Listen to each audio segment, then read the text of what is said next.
Assalamualaikum warahmatullahi wabarakatuh. Kala itu kota Baghdad meledak gempar oleh kehadiran orang asing. Persoalannya bukan pada orangnya, melainkan orang asing tersebut tidak mempercayai adanya Tuhan. Bukan hanya itu, ia juga menantang orang-orang muslim berdebat mengenai adanya Tuhan. Kabar itu pun sampai ke telinga Baginda Raja karena dianggap bikin resah masyarakat. Orang asing ini lalu dipanggil ke istana. "Apa tujuanmu membuat onar di negeri kami?" tanya Baginda Raja. Orang asing ini menjawab, "Untuk apa mengaku bertuhan kalau tidak bisa menjawab pertanyaanku?" Kemudian Baginda Raja bertanya kembali, "Apakah kamu tidak percaya adanya Tuhan?" Dengan tegas orang itu menjawab, "Tentu saja saya tidak percaya adanya Tuhan. Dan saya juga tidak percaya adanya akhirat." Mendengar itu, Baginda Raja sempat terkejut. "Tapi saya dan rakyatku percaya adanya Tuhan. Berarti keyakinan kita berbeda. Jadi jangan ganggu rakyatku," tegas Baginda Raja. "Kalau Paduka percaya adanya Tuhan, bisakah Paduka menjawab 3 pertanyaanku?" tanya orang tersebut. "Silahkan," balas Baginda. Pertanyaan pertama, orang Islam meyakini bahwa dunia dan seisinya adalah ciptaan Allah. Lalu, siapakah yang menciptakan Allah? Bukankah sesuatu yang ada pasti ada penciptanya? Pertanyaan yang kedua, katanya di dalam surga manusia tidak akan berak ataupun kencing, sedangkan mereka makan dan minum tiap hari. Bagaimana mungkin ini bisa terjadi? Padahal segala sesuatu yang akan dimasukkan pasti akan keluar, entah itu dengan bentuk yang lain. Dan pertanyaan yang ketiga, orang Islam meyakini kalau setan terbuat dari api. Tapi katanya setan akan disiksa dengan api neraka. Mana mungkin api bisa menyakiti api? Mendengar pertanyaan orang asing itu, Baginda Raja hanya terdiam. Bisa saja ia menjawab berdasarkan hadis atau Al-Quran. Tapi karena yang dihadapi adalah orang yang tidak percaya Tuhan, maka dijawabnya harus dengan logika. Kemudian salah satu menterinya membisikkan kepada Baginda Raja, "Paduka, kalau soal beginian serahkan saja pada Abu Nawas. Dia pasti bisa mematahkan argumen orang itu." Baginda Raja menyetujui usulan menterinya, maka dipanggillah Abu Nawas ke istana. Singkat cerita, Abu Nawas pun datang menghadap Baginda Raja. Ia lalu dipersilahkan duduk di sampingnya. "Ada apa Paduka? Kenapa tiba-tiba memanggil hamba?" tanya Abu Nawas. "Begini Abu Nawas, orang asing ini tidak percaya adanya Tuhan, dan dia mengajukan 3 pertanyaan. Tapi jawabannya harus masuk akal," ujar Baginda Raja. Sekilas Abu Nawas menatap orang asing tersebut. "Oh, ini orangnya yang bikin gempar kota Baghdad," pikir Abu Nawas. Abu Nawas lalu menghampiri orang asing itu dan duduk tepat di hadapannya. "Silahkan, apa yang ingin kau tanyakan?" ucap Abu Nawas. Dengan penuh percaya diri, orang asing tersebut memulai pertanyaannya. "Anda sebagai orang muslim tentu percaya bahwa segala sesuatu, baik yang terlihat maupun yang tidak terlihat, pasti ada yang menciptakan." "Iya, tentu saja. Saya percaya," timpal Abu Nawas. "Sekarang saya mau bertanya, siapakah yang menciptakan alam semesta dan seisinya?" tanya orang asing. "Yang menciptakan alam semesta dan seisinya adalah Allah Tuhan saya," jawab Abu Nawas.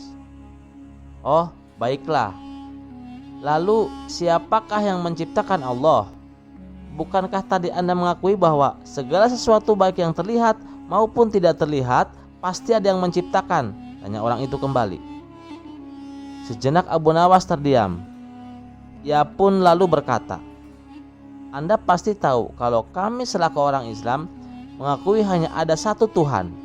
Kita istilahkan saja Tuhan dengan angka 1. Sekarang gantian aku yang bertanya. Angka 3 berasal dari angka berapa? Tanya Abu Nawas. Angka 3 berasal dari angka 2 ditambah 1. Jawab orang tersebut. Tepat sekali.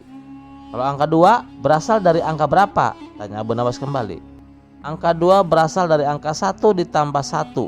Jawab orang itu. Benar sekali. Sekarang kalau angka 1 sendiri berasal dari angka berapa? Tanya Abu Nawas. Orang itu kaget dengan pertanyaan tersebut. Ia hanya terdiam, tak bisa menjawabnya. Kemudian Abu Nawas berkata kembali, pada intinya semua angka pasti ada awalnya, entah itu angka 5, angka 4, ataupun angka 10. Dan angka-angka tersebut diibaratkan alam semesta ciptaan Allah. Apabila kamu bertanya siapa yang menciptakan Allah, sama halnya saya bertanya dari mana angka 1 itu ada. Kamu pasti tidak akan bisa menjawabnya, jelas Abu Nawas. Orang itu pun langsung terdiam merenungi kata-kata Abu Nawas. Untuk jawabanmu atas pertanyaanku yang pertama masuk akal juga. Sekarang pertanyaan yang kedua. Kalian sebagai orang muslim pasti meyakini kelak hidup di surga tidak akan berak dan kencing. Padahal di sana kalian makan dan minum setiap hari. Mana mungkin itu bisa terjadi? Jelaskan padaku, tanya orang asing tersebut. Baik, akan saya jelaskan. Selama kamu dalam kandungan rahim ibumu, tentu kamu makan dan minum, bukan? Karena menurut ilmu medis, seorang janin memakan sesuatu yang dimakan ibunya. Lalu, ketika kamu dalam kandungan ibumu selama 9 bulan, apakah kamu pernah berak ataupun kencing? Untuk kedua kalinya, pertanyaan orang asing itu bisa dijawab dengan mudah oleh Abu Nawas. Baik, jawabanmu masuk akal. Sekarang pertanyaan terakhir. Kalian sebagai muslim pasti meyakini kalau setan terbuat dari api dan neraka juga terbuat dari api. Tapi yang membuat saya heran, katanya setan akan disiksa dengan api neraka. Mana mungkin api bisa menyakiti api? Itu hal konyol yang pernah saya dengar, ujar orang asing tersebut.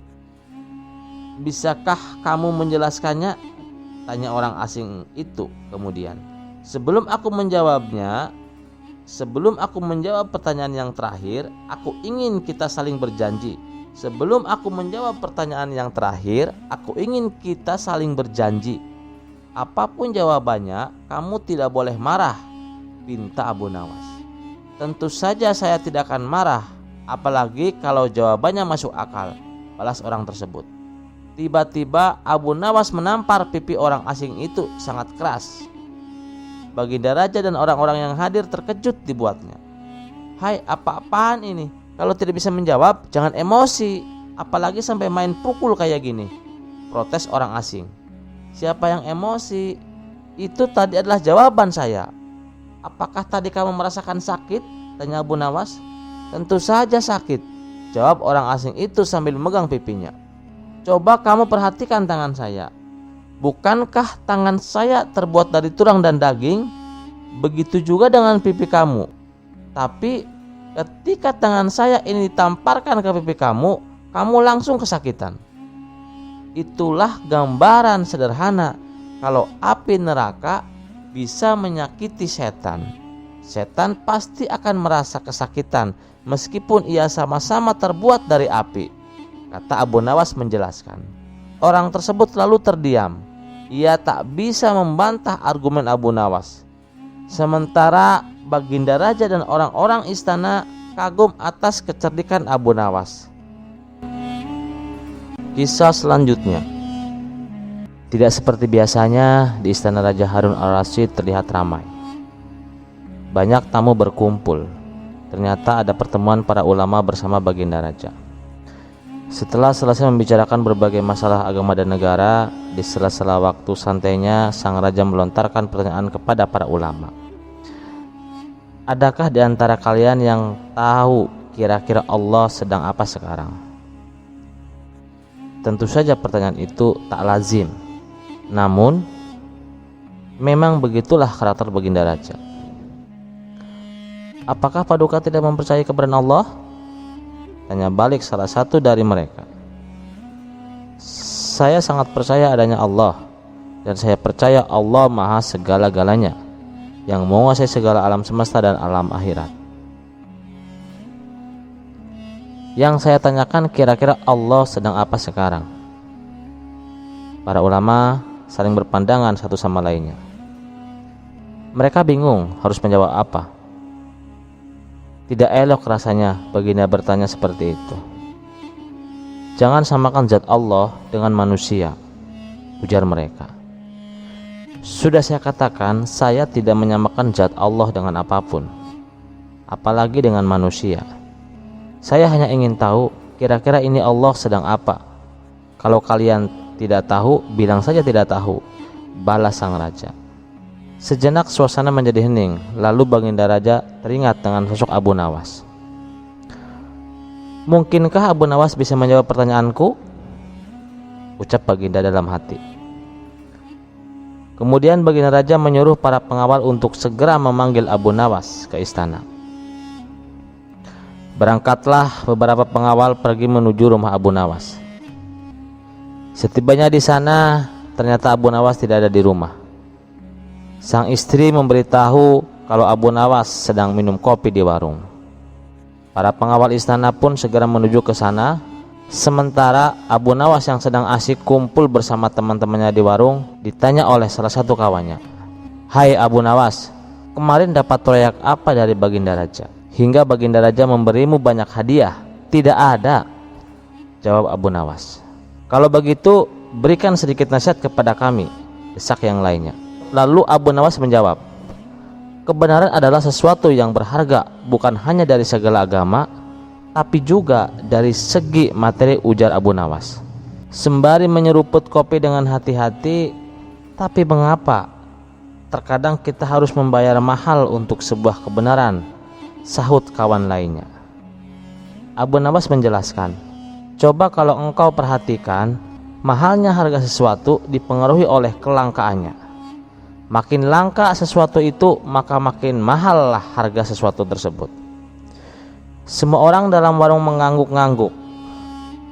"Benar juga apa yang kamu katakan Abu Nawas," ujar salah satu dari mereka. Saat Abu Nawas hendak menghabiskan kopinya, tiba-tiba datanglah beberapa orang pengawal istana. "Abu Nawas, kamu dipanggil untuk menghadap baginda raja sekarang." Dengan pakaian seadanya, Abu Nawas pun pergi ke istana bersama beberapa pengawal kerajaan. Setibanya di istana, terlihat tampak beberapa ulama sedang berkumpul. Sang raja tampak duduk dengan kewibawaannya di singgasananya. Begitu melihat Abu Nawas, baginda raja langsung memanggilnya. "Sini ke depan Abu Nawas," titah baginda.